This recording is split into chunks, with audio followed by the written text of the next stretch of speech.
Any questions whatsoever, give us a call. 407-205-0400. I'll have people standing by right now to answer your calls. You can also ask me questions directly from my website, www.youhavepower.com. It's youhavepower.com. I want to talk to those of you right now who are looking to purchase a home. This is a very important decision and probably the largest purchase of your life. First of all, I do think you should find your own real estate agent. I mean, this agent is going to become like family to you. You're going to be riding around in their car, spending time, looking at 7, 10, 15 houses with them, and literally they're going to be family. They're going to be on your side to protect you. So the first question, my answer is always yes. I do think you should find your own agent to help you buy the property. But number two, and maybe most important, you need to get a pre-approval. Before you ever go out even looking for a property, you need to get a pre-approval letter. Now, I'm not talking about this pre-qualification BS, right? Where you just call your buddy who's the mortgage broker, they send you a letter saying, yeah, you're qualified. This sets up disappointment and lawsuits. You need to get a pre-approval, meaning you need to send your financials to your mortgage lender and actually get a pre-approval so you know that you will qualify to buy the home. So you don't put a contract and then get sued because you can't buy it, or lose your deposit, or have your family all mad at you because you're not going to qualify for the property. So make sure you get a pre-approval. Now, I also want to caution you against this. So we all have our checking account and savings account with some of these big box banks, so to speak, and you just think in your head, well, I already bank with these guys. I might as well get my mortgage to them as well. Be very careful about that, because I believe that the big box banks, so to speak, don't necessarily have your best interest at heart. This is just sort of a side business for them, and they're not going to go fight for the lowest possible rate they can get. I really would prefer that you use a local mortgage broker or mortgage lender who has plenty of different, he or she have plenty of different options for you, and they're going to go fight for the best price they can possibly get to lower your monthly payment when you go to buy this house. And one of my biggest fears is that your fear is that your credit is not good enough, because we all went through this terrible crisis in 2008, 9, 10, 11, 12, and a lot of us have dings against our credit. Well, let me tell you something. FHA will do loans even down to a 500 credit score, and they'll even do a low down payment of 3.5% at a 580 credit score. I can almost guarantee you, if you don't have terrible things going on currently on your credit, that you can generally qualify for a mortgage. The other scary part is this. Have you seen the rental rates out there? I can tell you what they are. The average rental rate, Phil, you might want to put this on the screen because this is shocking to me. The average rental rate for an apartment in Orlando at 913 square feet is $1,320 per month. $1,320. Do you know what size of a house you can buy for a mortgage payment at $1,320? On average, you're looking at a house of about $250,000. So you can either buy a $250,000 house or go rent an apartment that's 913 square feet for your family for the same price. To me, now is the best time to buy. There's no doubt in my mind. If you have any questions, 407-205-0400. I have people standing by right now who can get you pre-qualified to go get that house hunt started today. Very special guest here today, Lisa Hill, Kyle Van Velzen. How are you two? Thanks for being here. Awesome. Thank you. You're both with Keller Williams Winter Park, is that right? That's correct. So Keller Williams is a pretty big name in the real estate world now. How do they treat you over there? It's an awesome company to work for. They have several things that other brokerages don't have. The technology that we have is amazing. We're rolling out a whole new system that's going to be consumer-based also. We also have profit share, which a lot of brokerages don't have. So if you're like myself and you're planning that exit strategy, profit share could be really good. You have a few more years left. Come on. Well, maybe. So let me ask you two a question about getting a good deal. So I'm trying to buy a house, and I hear all these rumors about short sales or properties that are REO owned or foreclosed on by the bank. Do you think that's a good way to go get a good deal? It can be. I mean, it's, people sometimes look and think, I'm going to get, bottom dollar for something low, they're going to lowball it. I mean, it's still that they have their appraisers that come out there, REOs, they have short sales, have people go out there. They're going to try still, I think, to sell at the market, what the market's going for right now. So, I mean, to me, the deal is more on the interest rate right now. Yeah. I really, really do. I mean, I look at my mom and dad, 13% interest rate back in the day Absolutely. with their house. So go out for it. Yeah, do an REO, do a short sale. Don't be scared about it. If you're a home buyer, the term short sale or purchasing a short sale is a bit of a misnomer. We actually call them long sales in our office because they take a lot of time, do they not, Lisa? Well, you know what I always say, Justin, is there's nothing short about a short sale other than the funds to pay off the mortgage. There you go. That's exactly right. And, you know, I have dealt with short sales that have taken 2 years And to I get just approved. dealt with a short sale that took 4 months. Oh, really? So the paperwork was in, the seller was willing to do what they needed to do. They got their financials together, worked with the bank, talked with them, wasn't scared to talk with them, and it closed in 4 months. Gotcha. What do you find on average a short sale taking these days? I would say anywhere from probably 90 days to maybe 180. Got it. Because I think the banks got smart because in the very beginning when short sales occurred, they had no clue what they were doing. And I think that they've streamlined the process and now they have more of an idea of what they want and when they need it. And, you know, as long as the seller is cooperative, I think it can go pretty quickly. I mean, if you're looking to buy a house and this is going to be your primary home, short sale could be the way to go for you, but you have to understand it's going to probably take 3 to 6 months at least before you're going to be able to move into that house. Now, in the real estate legal world, we always tell people never to move in or rent prior to the actual closing. With short sales, maybe a little different or no? I would say no.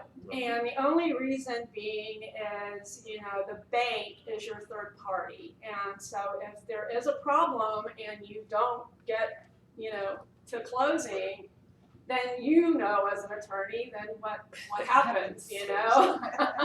So let's go to the listing side a little bit. Let's say that I am ready to sell my home. I just got a job offer in North Carolina. So I've moved my whole family up there, but I've also moved all of my furniture to my new house in North Carolina. I have a vacant home. Is that the way to sell my property and to actually show my property, or should I do some sort of staging?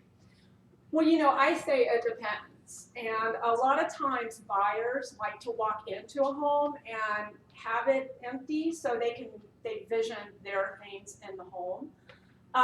Others like to see it. And now, you know, we do have virtual staging, so you can actually put furniture in. So on your MLS photos or your website or wherever you put it, it will look furnished. Really? Yeah. I did not know this. Yeah. Virtual Yeah. staging. Virtual staging. And they just drop furniture in. Yeah.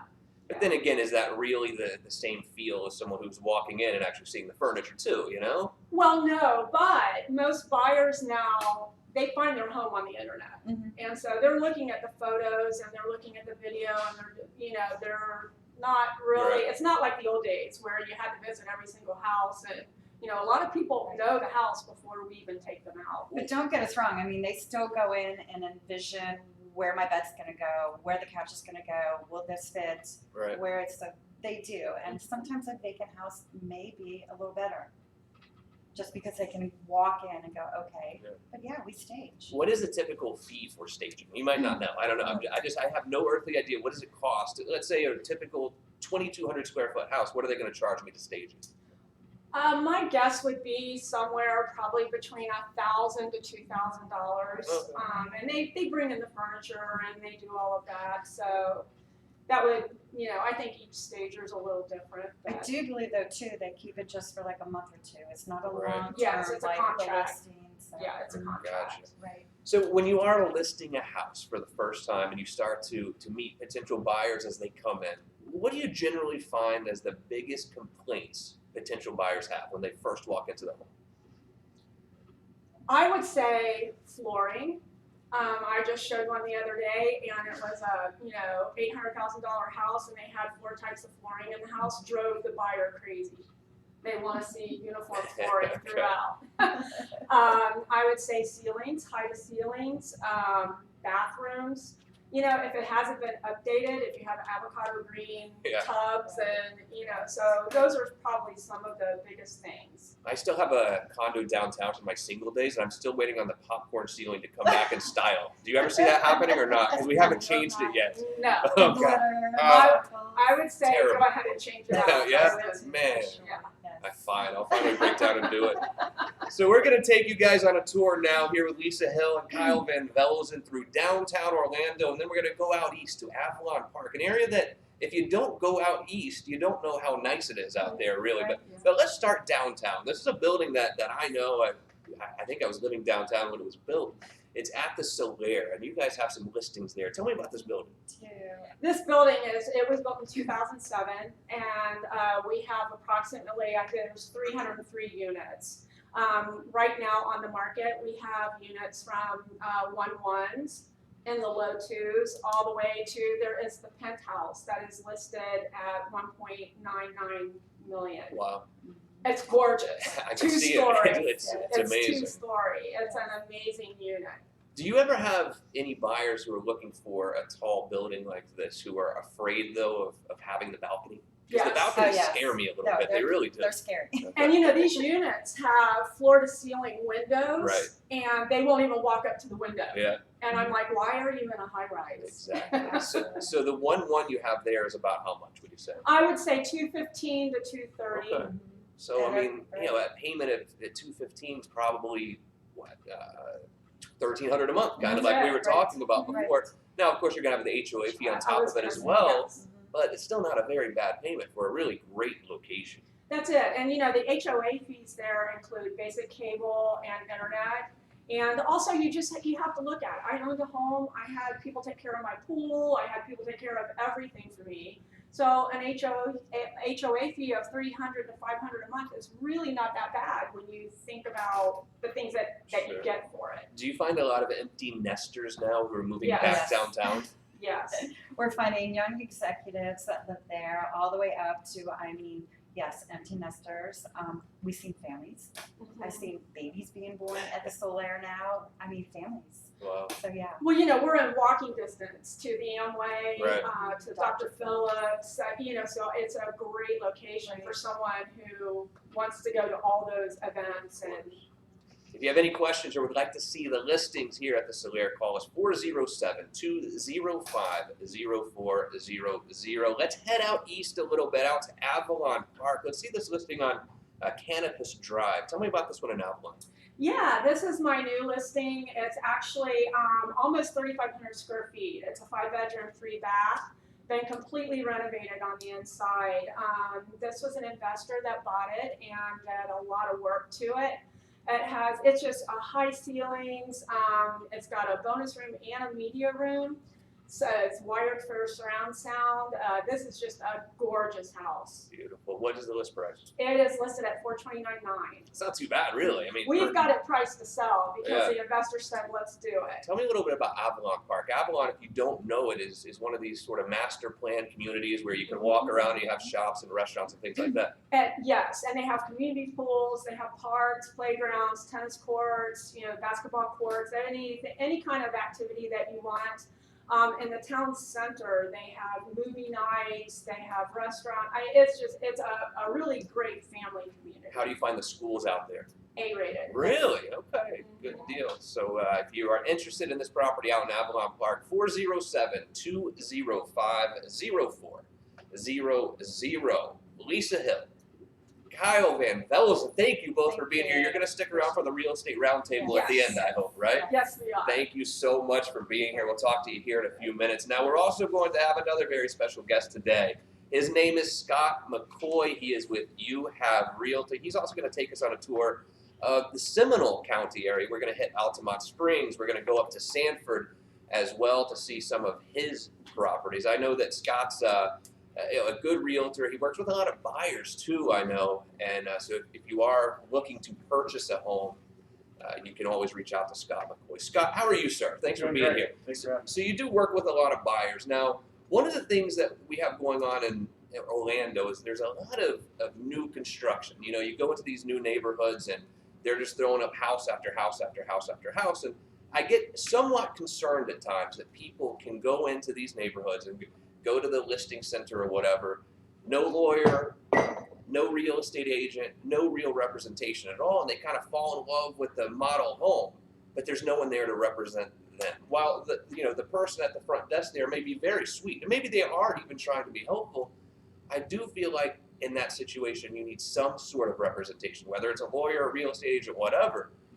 How do you feel about that? Do you feel like I should just go into one of these neighborhoods at pre-construction and just sign right there on the dotted line? No, I had a buyer call me and say, hey, there's a great deal down here. She's got me all set up and ready to buy. We're going to go sign papers tonight. Will you come down with me? So I went down there, and it was nothing of what they had told us. Is that right? Another thing you need to watch out for is when you go into these new neighborhoods, you see the beautiful model home, the contract that they put in front of you that's $200,000 is not the model home at all. It doesn't have all the upgrades. So by the time you get all these upgrades, you're at $300,000. You need to be very careful. And my recommendation is you need to take a real estate agent that you really trust to represent you through that transaction. Would you agree with me on that, I would Scott? agree with that. All right, good deal. Now, let me ask you a little question about this. So, you ever watch the show House Hunters? I assume all real estate agents Of do. course. Do you ever get annoyed when every single episode they come in and they say, oh, I can see myself having my cup of coffee there? You know what I mean? It drives me nuts. Do you find that happening in real life when you're working with buyers and they go out to the patio and they say, oh, I can see myself having my cup of coffee here? Does that happen to you?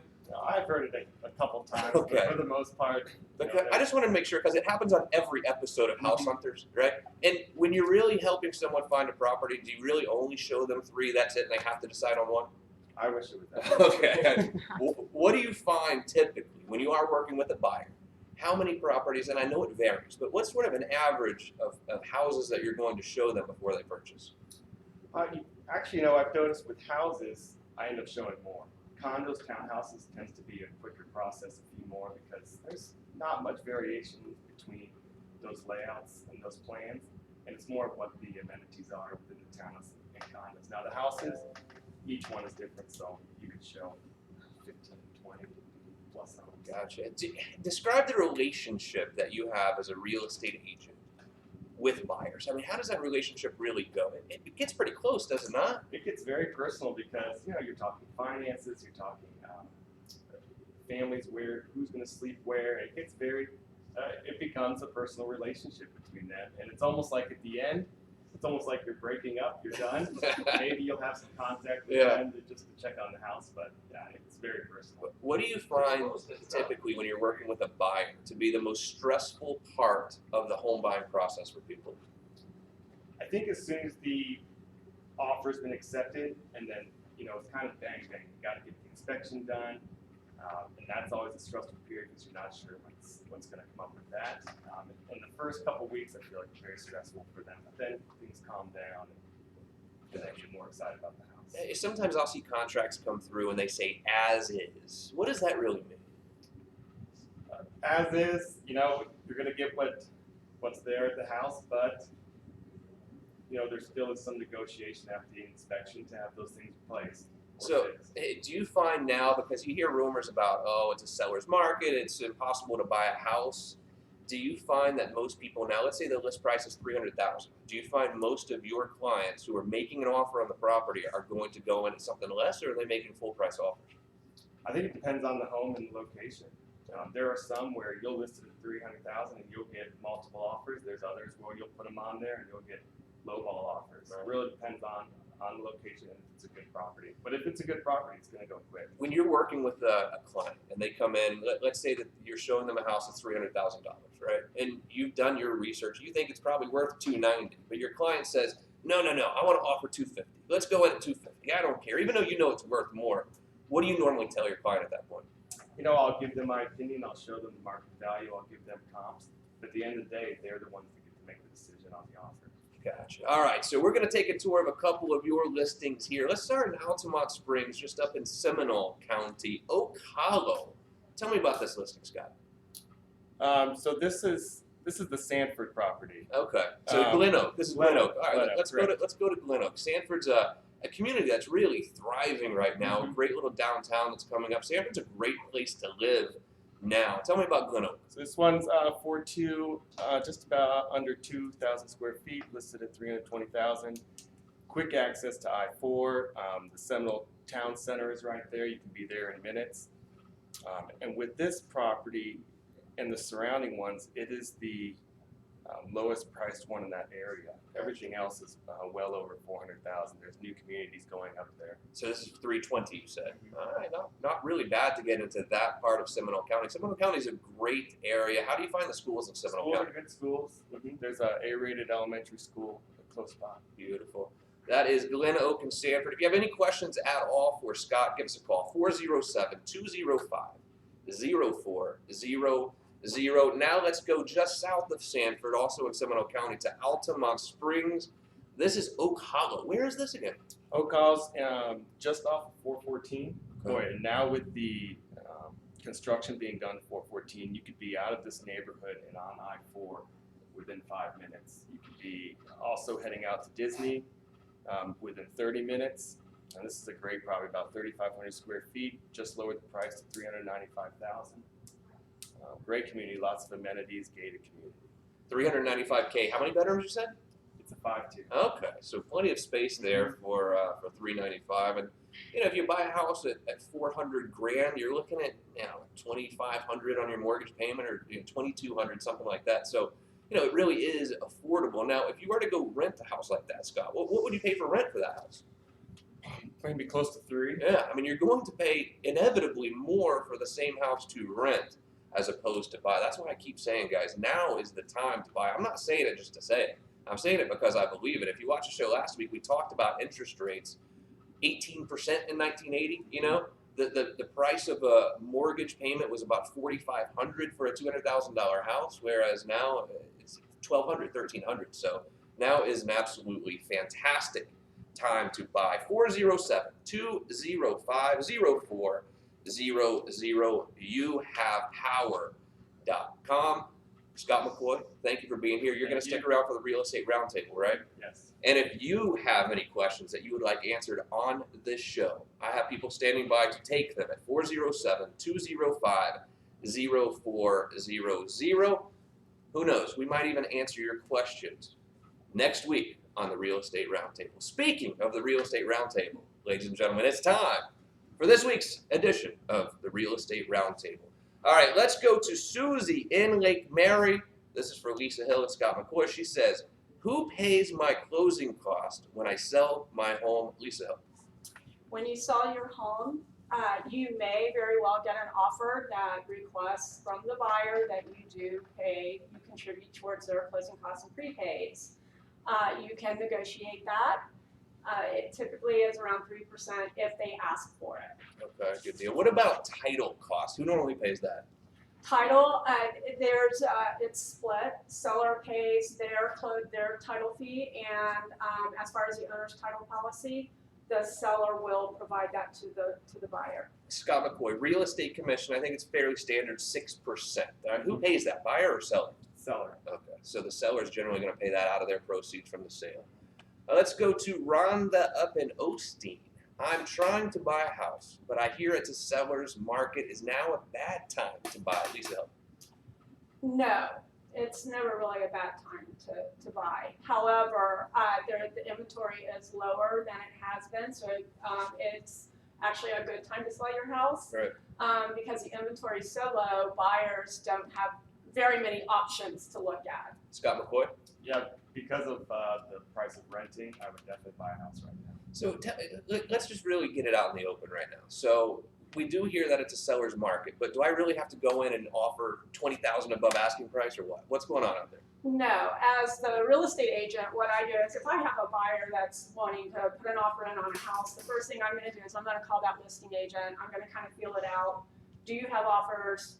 What's the situation? If they have multiple offers, maybe we will have to go over. Right. But if there's not, then we just go in with a traditional offer. What do you think, Scott? Yeah, I agree. We'll call, we'll talk with them, see, feel it out. And if there's not multiple offers, we'll come in a little bit lower and see if we can get them a good deal. What do you guys see happening over the summer? Do you think prices are going to continue to increase, stabilize, go down? What's your vision? Well, I think that right now they're stabilizing right now. What we're seeing is, the market's been a little slower, March, April. There's still a lot of activity going on, but it's not as crazy as it was last summer. So I think they're gonna stabilize. I don't see them declining, and I've had a lot of buyers say to me, well, I'm gonna wait until this bubble bursts. Yeah. And I'm like, okay, you might be waiting a long Could time. be a bit. Could be a minute. And this is more of a mortgage question, but you guys deal with people buying houses all the time. Skip in Kissimmee says, how much do I need for a down payment? Like you were saying with FHA, 3.5%. If you don't want that PMI insurance, then you want to put down your 20%. What are you seeing out there, Lisa? I think that 3.5 for FHA. You have several areas. You have different loan programs. You have USDA, which is 100% financing. You have different things. So I would just say, the best program for you would be talk to your lender, and they're gonna guide you the way that you should go.